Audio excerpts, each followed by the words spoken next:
Obwe Uganda kwemurikira esande y'amizi n'eby'obuhangwa erikumanywa nka Water Week, abakuru okurwa Ministry y'amizi n'eby'obuhangwa ahabwe cyanga cya Rwizi babugabuganaho abanyamakuru okugamba abintu bariyo nibakora obwahati.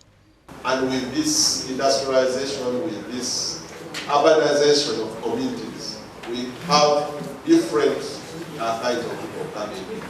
And so those pressures are increasing. Becoming a challenge in the water and environment resources.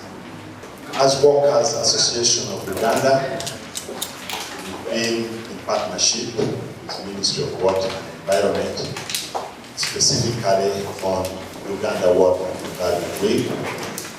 Since 2018, that was the inception of Uganda Water and Environment Week. And up to date, we've been part of these activities. Abeebembezi borekire obuhinza mutuma ahari abo abarukushisha eby'obuhangwa na munongo kure emiti ebibakuba babire eki barukugira ngu nico kiri kubacwenteje. Kiracyabiriho in my area kasiga twatemba hona hatwahaba abantu bakisha abantu boburo shaha mwenda gutyo bandara hatoki ubwo na mugaruza musako. So echo nekintu ki mukireke. So we need not to sit, we need to go back.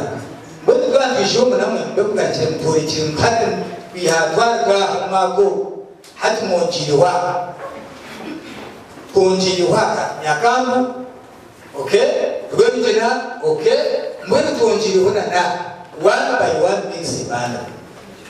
We took Bishop was. Then the name of the movement, Geron Domo, Gamba, Kamba, our Bijan Bajenda, you can but we need to push. Okalinyesiga ko kwaweza kuweza kuanza kukongo mshomo okubanza abantu okukugu okuba muza kwa kanoku bishafuta cyane kimwe omuhango muno.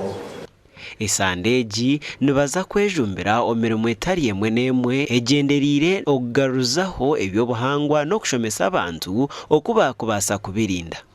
Ebyo bikiriyaho abeebyobuhangwa barabwira abatura n'empungi omu kampu ya Rwamwanja okurinda eby'obuhangwa omwanya gwabo.